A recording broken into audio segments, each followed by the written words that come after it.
Origin Chat, reaction. This is how North Korean troops are already impacting the war. This is my channel Task and Purpose. Latest video from TNP. Man, do you take even like vacations or something? Because making these videos takes a long time. It's like I'm pretty sure like in America, right? Halloween and all that is like high. This is usually like a holidays, November, December. I don't know. Or do you just take like a Christmas week off or something? I don't know. Yeah, this Hollywood, Hollywood. It's holidays here as well for Diwali and things. So yeah, I don't know. Yeah. This is like for anyone who covers like war type things like this. It's like it's gonna be like restless, right? Because who knows what's gonna happen when you're making a video and something happens already, and you're like to have to edit the actual video already made. You have to edit all that shit, right? I want sometimes I have to edit my own reaction videos because for whatever reason YouTube suddenly decide certain part of the clip is not proper or something, even though I'm reacting to a video that is already on YouTube. I don't know how that works.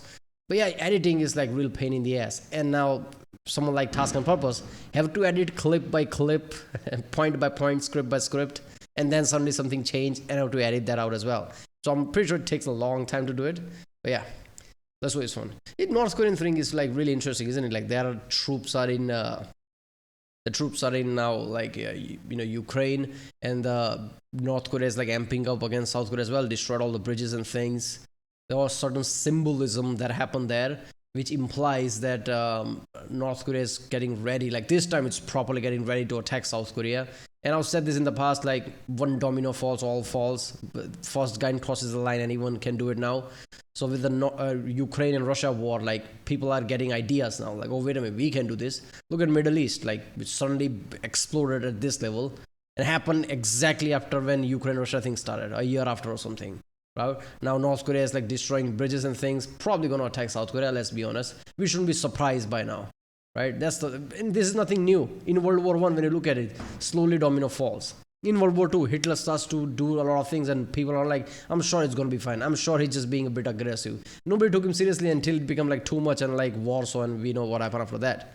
So when global wars start, it's like a domino effect. One by one, like people get idea, like I can do it now. I'm not the first anymore, so I can do it, which is fucked up. So North Korean troops being in Russia, I think is like a grander plan. Because Russia is like closed off from the world. Very few countries, if any, like really helping Russia in any way, right? It's like sanctions, just the way North Korea have sanctions for a long time now. So it just makes sense, North Korea and Russia teaming up, Iran teaming up, so they can create this kind of an axis who help each other. I guess that's what's going to happen. So if North Korea attacks South Korea, is Russia going to help out there? Who knows? So let's wait on.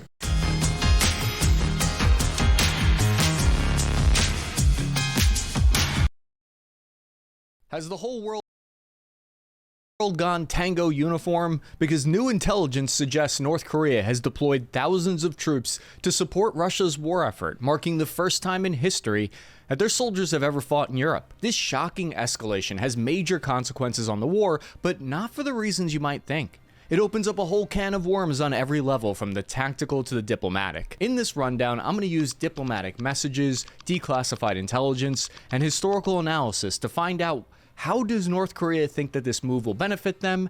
In what way will this change the situation on the battlefield? And what evidence do we even really have that North Korea is actually deployed to Russia? I submit to you Exhibit A, 2 videos that were posted by pro-Kremlin military bloggers on Telegram, which ended up leading to the US intelligence agencies confirming the presence of thousands of North Korean soldiers on Russian territory.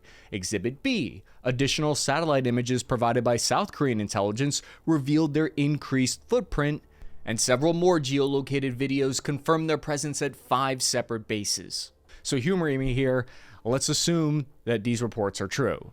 Then what do these North Korean troops actually bring to the battlefield besides their state-approved beliefs? There are different early estimates that I've seen. The US government initially estimated that it was only 3,000 soldiers. Then the Pentagon upped that to 10,000 by... I mean, come on, man. It can't be 3,000. No way Putin went to North Korea and talked to Kim Jong-un and said, like, just give me your 3,000. Like, 3,000 at this scale, where 1 million soldiers are involved, missing, injured, and all that. Right, 1 million plus soldiers are kind of involved by now. 3,000 is nothing. So of course he's not gonna say give me 3,000. It's gonna be much higher, right? Now North Korea works like they can just like like supply troops like long number, right? It's a military state. Why not? So it's not going to be 3,000, obviously. What interesting is going to be about is the US elections, right? Is it this week or something, right? It's how it usually happens. Who's going to be the president, right? And that is like, so, US presidents, basically left and right wing, are so polar opposite in a lot of ways. Just how is somebody elected alone can change the global landscape. Say if Trump comes to power, what is going to happen, right? This is what I think about a lot, like what's going to happen, because US's fingers are everywhere, basically dipped everywhere. That's been the case since Cold War. That's how US operates, right? US is everywhere, basically. North Korea, South Korea thing, Ukraine thing. I didn't even know like US was involved in Ukraine, but apparently they were like for a long time trying to root out KGB agents and everything. I saw the video from Task and Purpose, I'm pretty sure, right? Yeah. So US is involved everywhere. So every decision US decides to make is going to have impact, and precedent is going to be crucial, right? I don't know. By October 30th. Other sources from like the South Korean intelligence place that number at 13,000 North Korean troops and quickly rising. Where I think the confusion might come from is the fact that there are reports that indicate they're attempting to scale up to 12,000 soldiers by December 2024 ultimately. Either way, it gives us a ballpark assessment here, right? For perspective, that's enough people to fill a small stadium, but for even greater contextualization, there are believed to be 600,000 Russian soldiers supporting the war against Ukraine around there. So on the one hand, it's true, 12,000 North Koreans is a drop in the bucket. It's not much in a Yeah, exactly. Like, it's not that much. I don't think that's the only number they're going to bring. War that claims as many as 1,200 soldiers' lives per day. But we'll see in a minute, that's not the main concern here. Tucker, you want to endorse this? I basically work around the clock to keep this channel running smoothly, so when I'm researching and writing these episodes, I find that I often need an energy boost to help keep me focused better. But with the coffee and seriously, man, I wonder something. You're gonna have like a burnout, right? The way I've seen a lot of, like, I react to a lot of channels. TNP, Task and Purpose is the only channel, just like something happens in a day, he just creates the video like with proper editing and script. Like, okay, do you even sleep at that point? energy drinks, I always hit a point where it doesn't work anymore and it just overstimulates my system and kind of cracks me out. I don't know if that ever happens to you either. And I found that this episode's sponsor, Viva Zen plant-based supplements, does the trick every time because it harnesses this unique blend of botanicals and natural ingredients that start working almost instantly. And it brings me this wave of energy and this calming relief at the same time. You feel it right away. It comes in a bunch of different forms too, so whatever you prefer, shots or gummies or powder, and they've been in business for over 10 years and sold 100 million bottles. So I'm excited to introduce you to something that tons of other people have already discovered works really well. And my friends at Viva Zen even made a special offer just for you guys, the Task and Purpose viewers.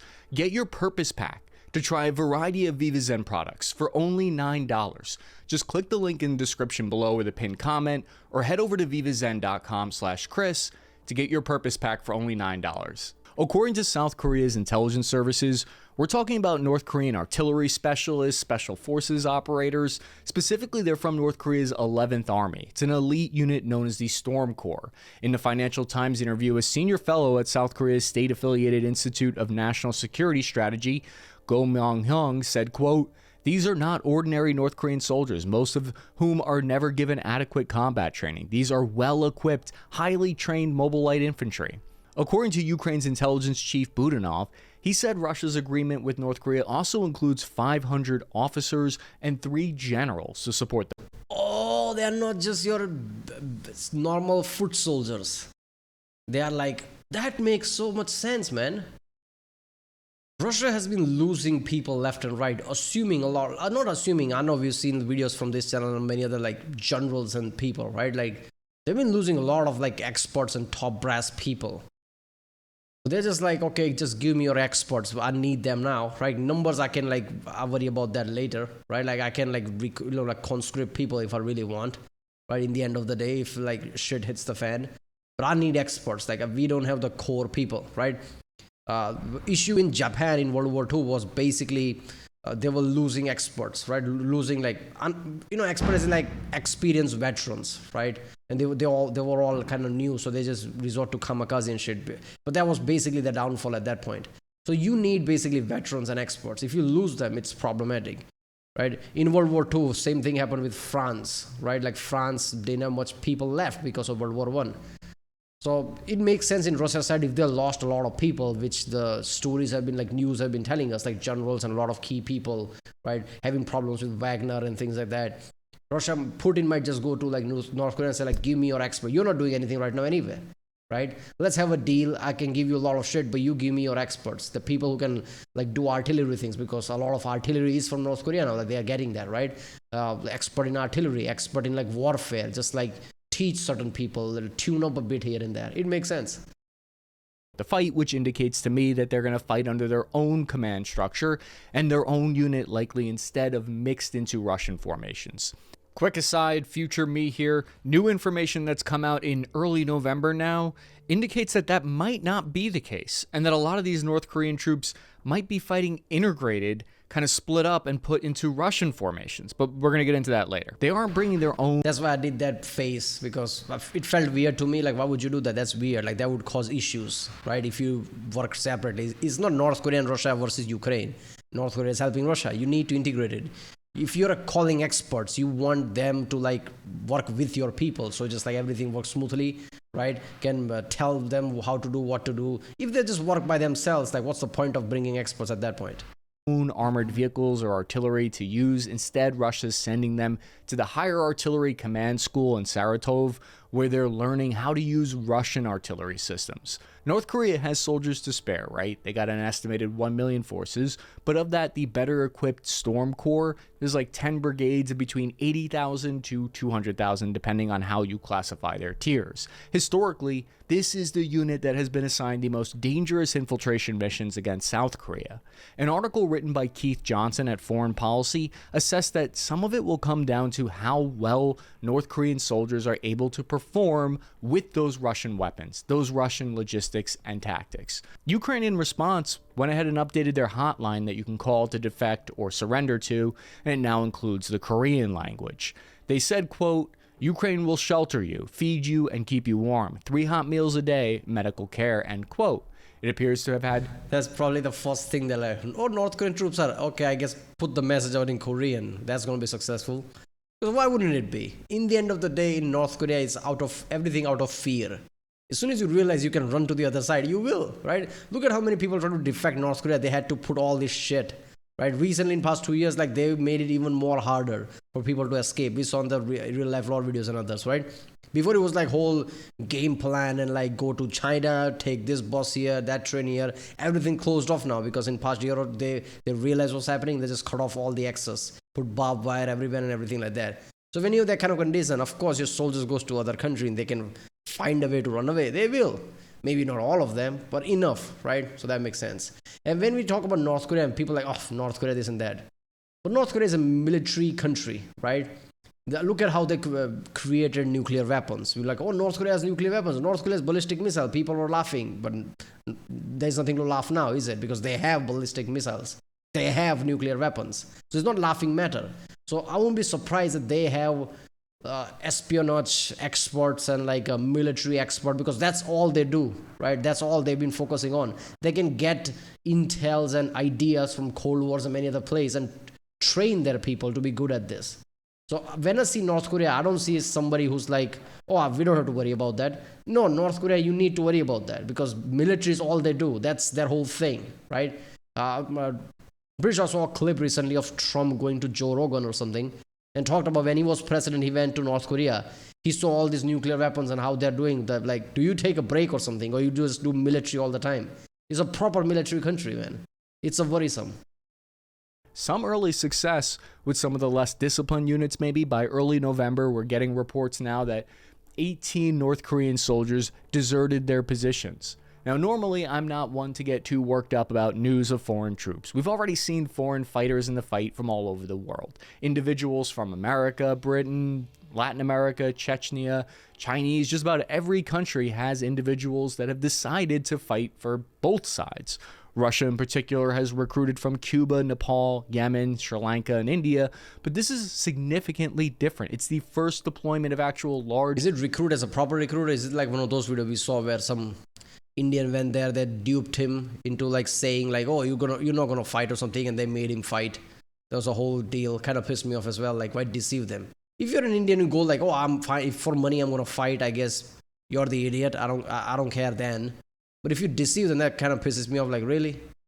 So is it that way, or like is that? I mean, I can see that from any country, people are doing really badly. They're like, I might as well fight if it's gonna give me money, type of way, right? If I'm gonna make 10 times as money as I'm making in my home, and I'm kind of like trained somewhat, I might as well fight in a war. Fuck it, I don't care about me. I care about my family, type of way. I can see that, but still, it's fucked up. Conventional soldiers.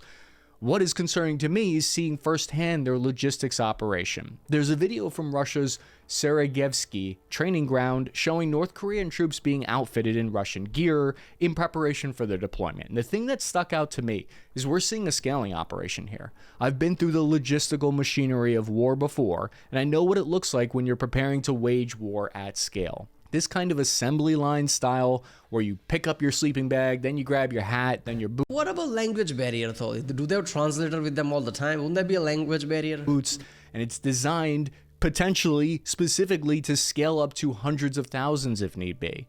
I think the reason the whole world is shocked by this deployment isn't because there are 12,000 North Korean soldiers. It's because they could very easily decide to scale up to 120,000 soldiers over the next year or two. That's why it looks like people are making a mountain out of a molehill here.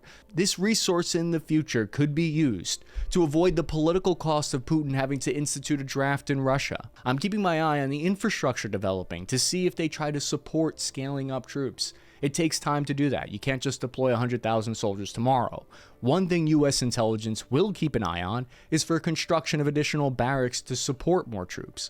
The Russian military even prepared questionnaires in the Korean language for soldiers to indicate the size of their headgear, uniforms, and shoes. All of this is signs of them attempting to streamline the process and speed it up. The training ground where the DPR... I mean, it doesn't surprise me. There will be more troops. Why would you include another country, which is like a massive issue globally? Now France and other countries, even America, like that's okay, what the fuck? If America enters the chats, that's going to be a problem for everyone, right? Because Russia is not going to take that lightly. Who knows where that's going to escalate? Because if American troops are in Ukraine, war is probably over. So for other countries like France and UK, other Western countries, what if they get involved now?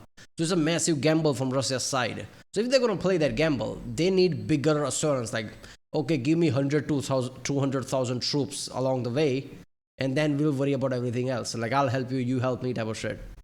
North Korean soldiers are seen receiving gear is in Vladivostok.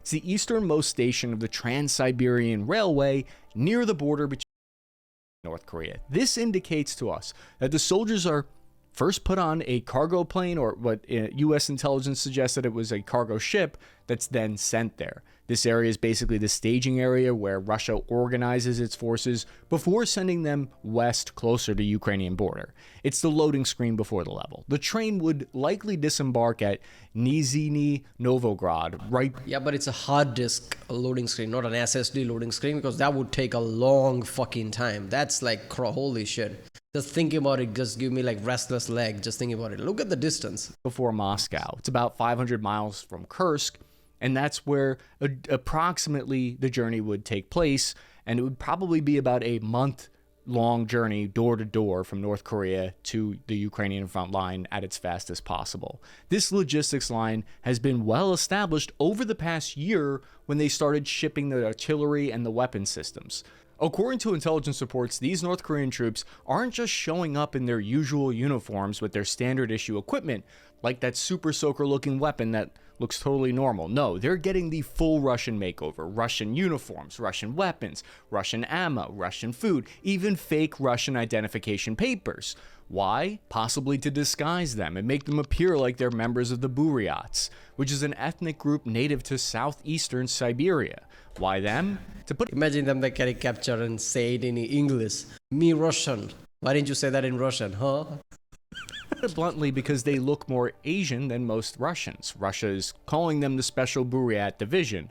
But there is some practical reason for this, and I believe it's so that if they're captured, they're not going to be interrogated as North Koreans potentially, and it's more of a level of plausible deniability for the entire deployment, because I should tell you that currently the Russian and North Korean government continue to deny this is even occurring at all.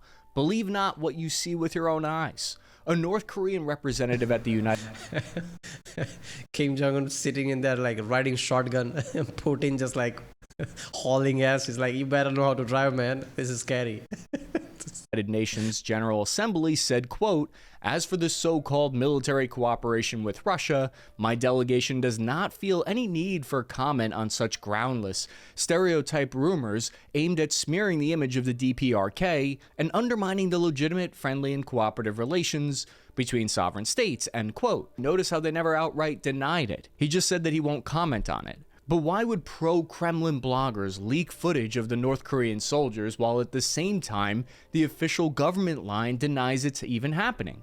I think there are several reasons for this that might explain it. Pro-Kremlin bloggers might have leaked the footage in an attempt to boost morale for Russian troops, like propaganda to demonstrate their military strength and to show proof that they have external support, even if the government denies it for other diplomatic reasons.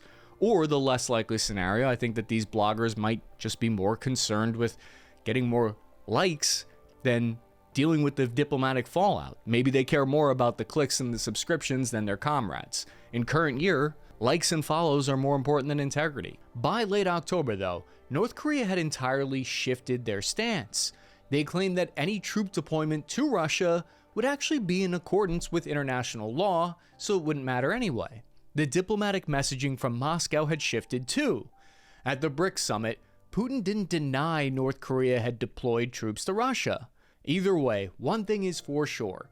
If this intelligence is accurate, North Korea would be the first third-party state to deploy a large contingent of conventional forces, and they would be the second nuclear-armed state to enter into this war. When analysts warned about the war in Ukraine spreading to other parts of the world, this is what they were talking about. But one major question pops in. Yeah.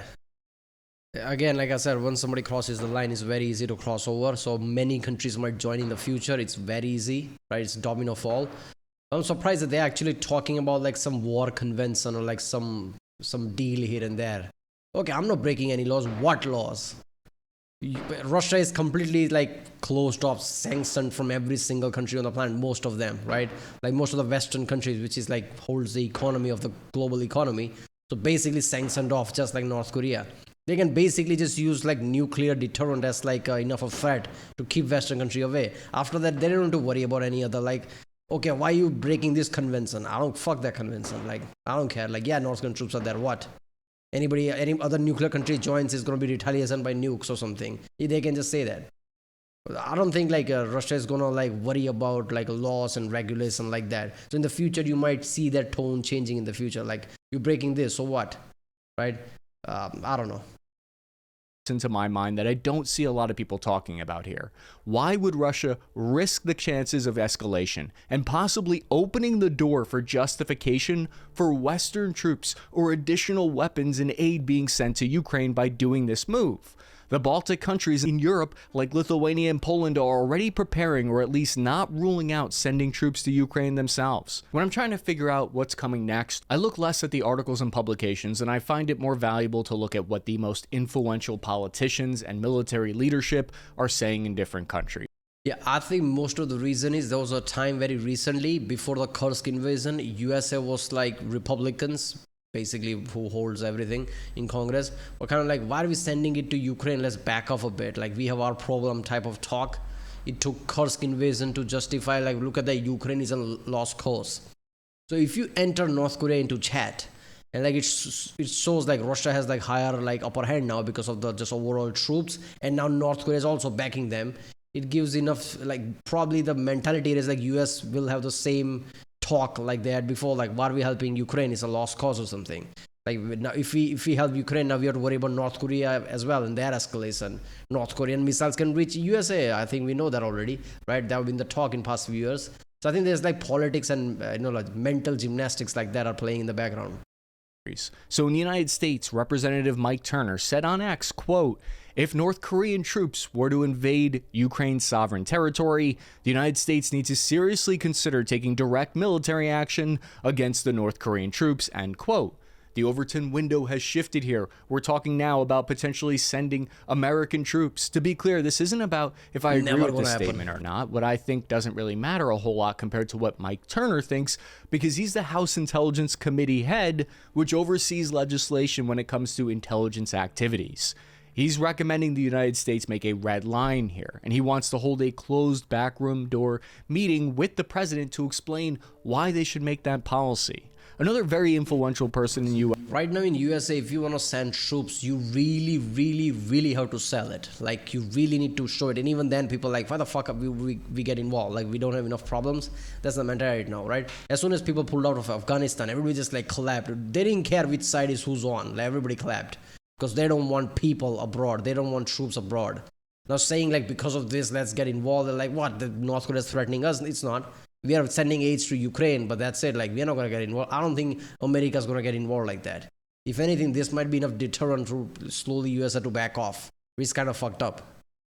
Right? Because that's what they were talking about before Kursk invasion, like I said.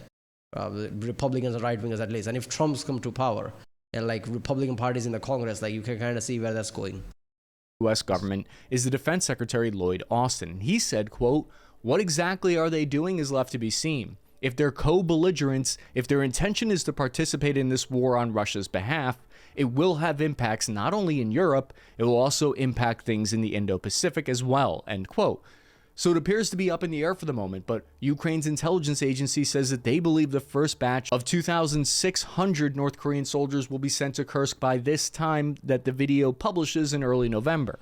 They'll already be fighting. There is an important distinction here that I've noticed relatively few are paying attention to. Intelligence reports indicate these North Koreans will be specifically used to recapture Suja inside the Ukrainian-occupied territory in Kursk in Russia. Suja is the most important and largest town that Ukraine currently occupies inside Russia.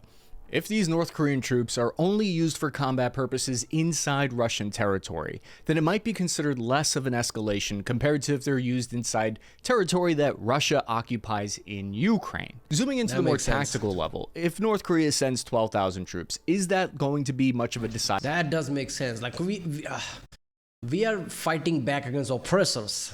People who are oppressing Russia or some shit, because you are invading, we are defending Russia. We are not attacking Ukraine. They would say that. That makes sense. Factor here. U.S. intelligence agencies assess Russia would need around 100,000 soldiers to completely repel Ukraine, and they currently have around 50,000 here. Additional reinforcements could technically be enough to turn the tide, though. A lot is at stake for both sides in Kursk, with the fight being more of a political importance than strategic, which helps to explain why Russia may have calculated the risk of North Korean soldiers here is worth it. If Ukraine is able to hold on to the territory, it would potentially force Putin into making concessions in a potential future peace talk and negotiations. A lot of factors are going to go into deciding whether or not 12,000 North Korean soldiers in this one single focused area is enough to make a difference, and we're going to get into those factors in a second. By late October, we were getting reports that some Russian soldiers were already raising concerns about how some of these North Koreans will be integrating into their unit. For what I'm hearing so far, it's early, but they're saying that it's a complete clusterfuck. One radio transmission intercepted by Ukraine heard them saying, quote, "What the fuck do we do with them?" end quote.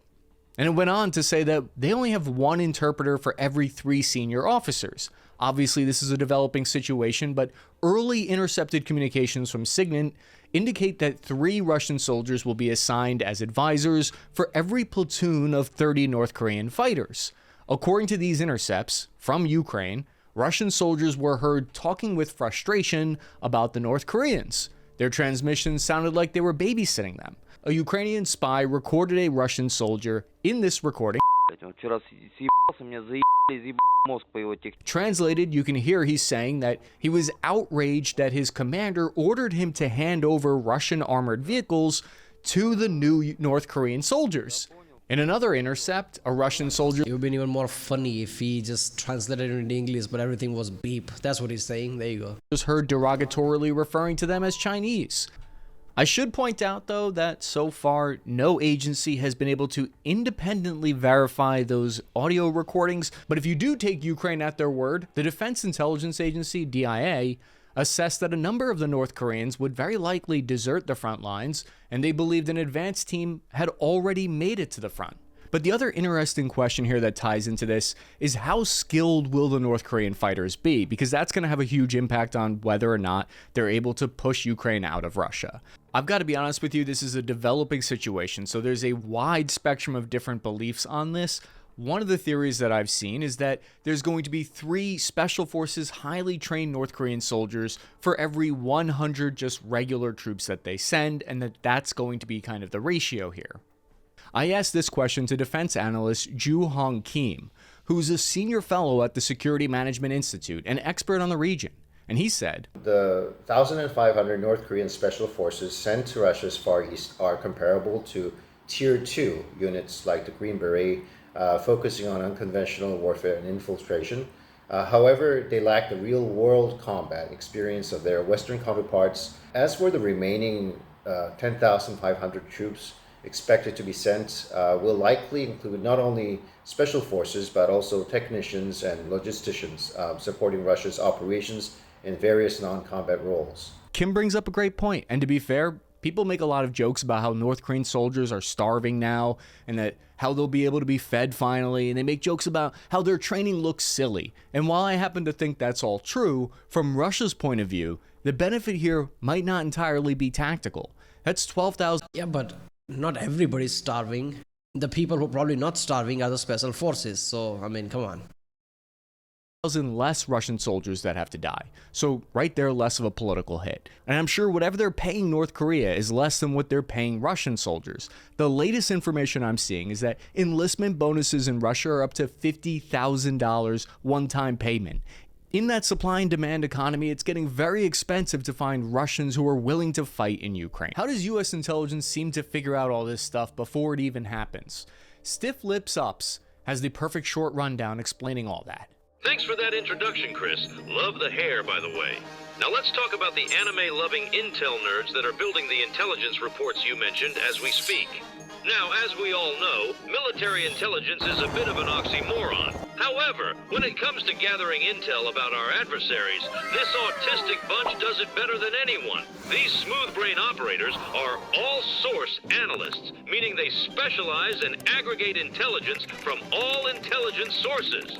And for the non-anime watchers in the room, those are HUMINT, or intelligence gathered from human sources. SIGINT, intel gathered from signal or electrical sources. GEOINT, meaning geospatial intelligence. Basically, lots of maps. And the product that they produce for leadership is something called an Army Intelligence Report, or INTREP. Thanks for the task and purpose airtime, Chris. And I really do like your hair. Now, back to you, Chris.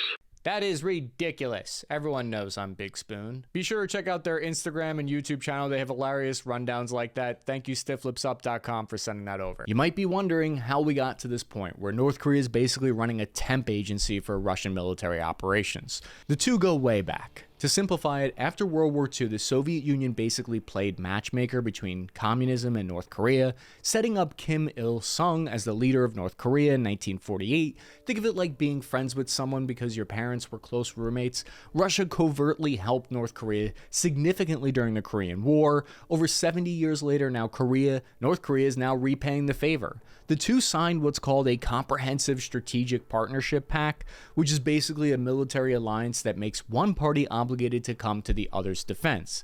Recent cooperation between Russia and North Korea can be traced back to August of 2023, when intelligence reports revealed that North Koreans had shipped millions of artillery shells, missiles. We reported back in June 2024 when South Korean intelligence claimed that they first heard rumors of this. 6 weeks after the agreement was signed, in June, Ukraine drone footage first spotted North Korean armored vehicles in the form of self-propelled anti-tank missile systems, the Bolsa-4, on the front lines.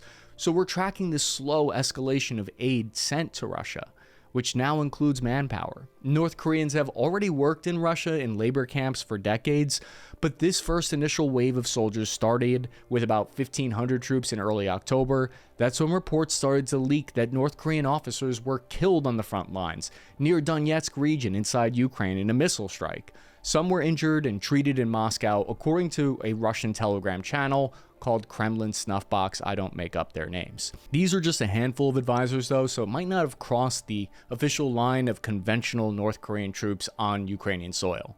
North Korea has sent troops to a foreign war before, yeah, but it was a very limited number of pilots to help North Vietnam. This is their first wide-scale foreign deployment, and it's largely supported by Russian logistics and power projection abilities.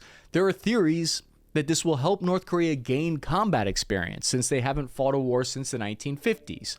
But I happen to think that that's kind of inconsequential compared to their other goals. North Korea wants missile technology from Russia, that Russia has been... Yeah, I was about to say that's like win-win for everything, right? Because North Korean equipments are catching rust, let's just say. Oh, look at that. It's gonna be roused and everything. There you go. Keep it maintained and use it. So it's better that way. There you go. Our troops will get, I don't know, rust out of their elbow, like make them work, whatever. And there you go. You give us technology.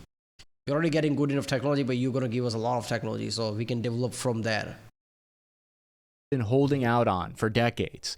They want to be able to produce more sophisticated, more accurate, and longer-range missiles, including their nuclear weapons. Basically, North Korea wants to be able to prove that they can strike American territory with missiles. They want to be able to prove that they can hit American cities like how we saw Iranian missiles hit an Israeli airfield recently.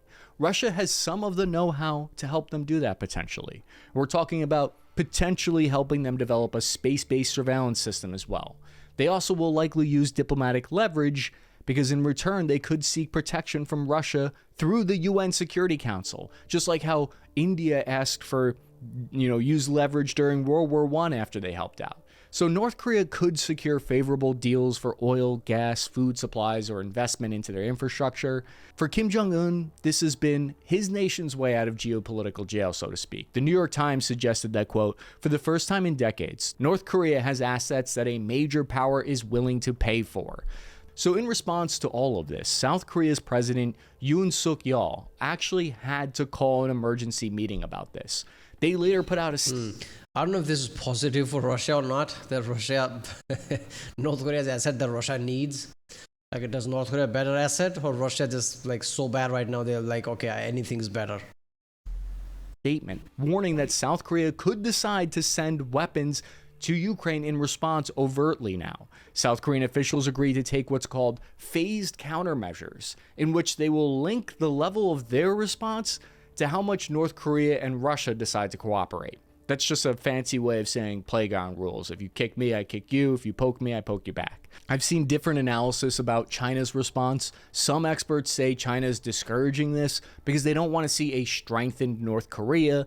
Others point to Xi Jinping's call for rapid de-escalation and to avoid third parties joining the war. A New York Times article on it. Come on.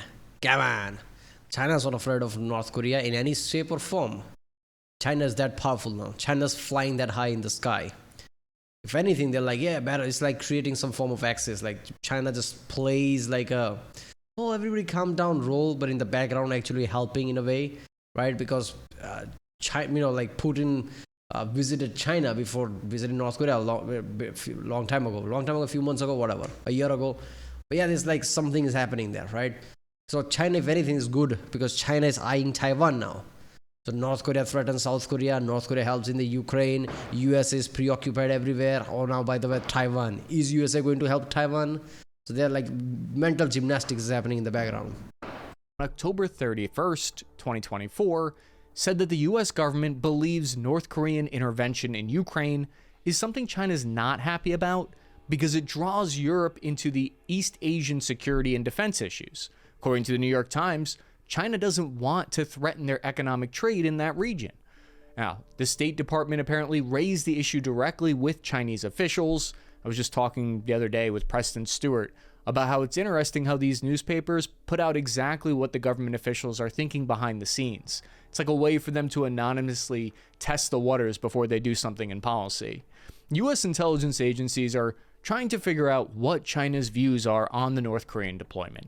The worrying thing that I see on my end is that these nations clearly are ideologically aligned with one another.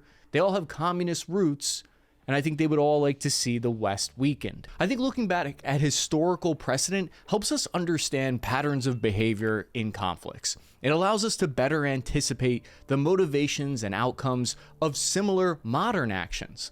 I think one of the closest historical parallels is the little-known deployment of 140,000 Indian soldiers to Europe during World War I as part of the British Empire. In 1915, they played a key role in the British-led offensive at Neuve-Chapelle, where they suffered heavy casualties, so it allowed the British to bolster their manpower on the Western Front. 150,000 in World War I is like a big-ass number, right? While they were overstretched in multiple theaters. But get a load of this. After the war, the leaders in India used their contributions during World War I as leverage to demand more political autonomy from the British government.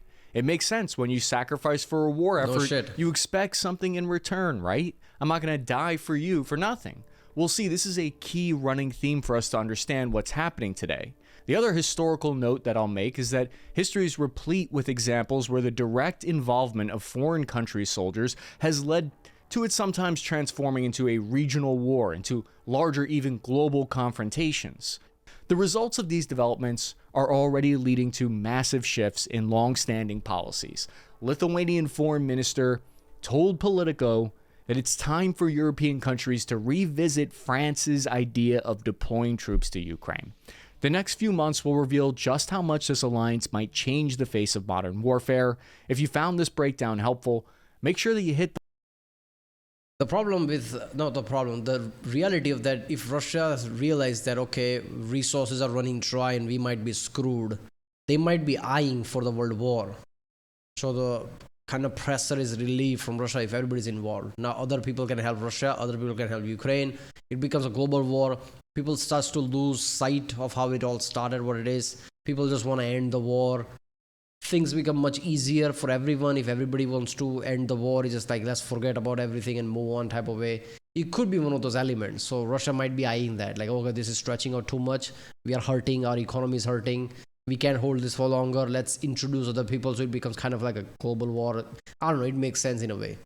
But that was how North Korean troops are already impacting the war by some task and purpose. If you liked my reaction, don't forget to like and subscribe. I'll see you next time.